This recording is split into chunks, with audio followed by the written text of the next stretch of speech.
ഈ തെരഞ്ഞെടുപ്പ് പ്രഖ്യാപിക്കുന്ന സമയത്ത് നിലവിൽ നമ്മളുടെ രാഷ്ട്രീയ അവസ്ഥ എന്താണ്? അതാർക്കാണ് അനുകൂലം?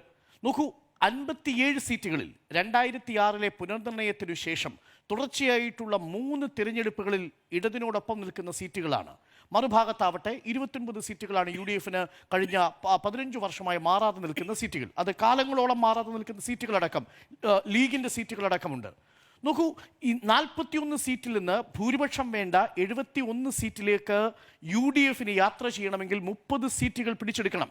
എന്നാൽ മറുഭാഗത്ത് 57 സീറ്റുകൾ 15 വർഷമായി മാറാതിരിക്കുന്ന LDF-ന് ഭൂരിപക്ഷത്തിലേക്ക് എത്താൻ 14 സീറ്റുകൾ കൂടി നേടിയെടുത്താൽ മതി.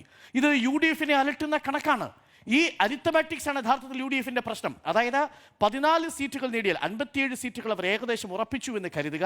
അങ്ങനെയാണെങ്കിൽ 14 സീറ്റുകൾ കൂടി നേടിയാൽ അധികാരത്തിലെത്താം LDF-ന്.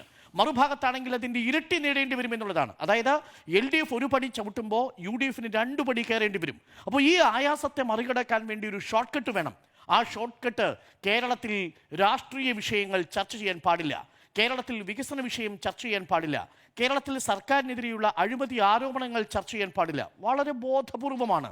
നോക്കൂ, നമ്മൾ ഈ തിരഞ്ഞെടുപ്പിൻ്റെ ഈ പ്രചരണ വേളയിൽ എവിടെയെങ്കിലും കേരളത്തിലെ വികസനം ചർച്ചയാവുന്ന കണ്ടിട്ടുണ്ടോ? കേരളത്തിൻ്റെ ഭാവി തലമുറയുടെ നാളെ രൂപപ്പെടുത്തുന്ന തരത്തിൽ ഈ സർക്കാർ പ്രവർത്തിച്ചില്ല എന്നുള്ളത് വലിയ രീതിയിൽ ചർച്ചയാവുന്നത് നമ്മൾ കണ്ടിട്ടുണ്ടോ? ആരോപണങ്ങളും പ്രത്യാരോപണങ്ങളും ഏതിലാണ് ചുറ്റിപ്പറ്റുന്നത്? ഇപ്പോൾ ഏറ്റവും ഒടുവിൽ BJP-യിലേക്കാണ്. എന്തുകൊണ്ട് BJP ബന്ധം ആരോപിക്കുന്നു? കാര്യം വളരെ വ്യക്തമായിട്ടറിയാം. വളരെ ഷോർട്ട് കട്ടായിട്ട് ന്യൂനപക്ഷ വോട്ടുകൾ പോക്കറ്റിലാക്കാൻ പറ്റിയൊന്ന് ഇവിടെ CPM-ന്റെ ഭാഗത്ത് നിന്ന് ഒരു BJP അലയൻസ് ഉണ്ടെന്ന് പറഞ്ഞാൽ അതൊരു ഇസ്ലാമോ ഫോബിക്കായ ഒരു അന്തരീക്ഷം സൃഷ്ടിക്കുകയും മറുഭാഗത്ത് ന്യൂനപക്ഷ വോട്ടുകൾ ഏകീകരിക്കുകയും ചെയ്യും. ഇതാണ് തന്ത്രം.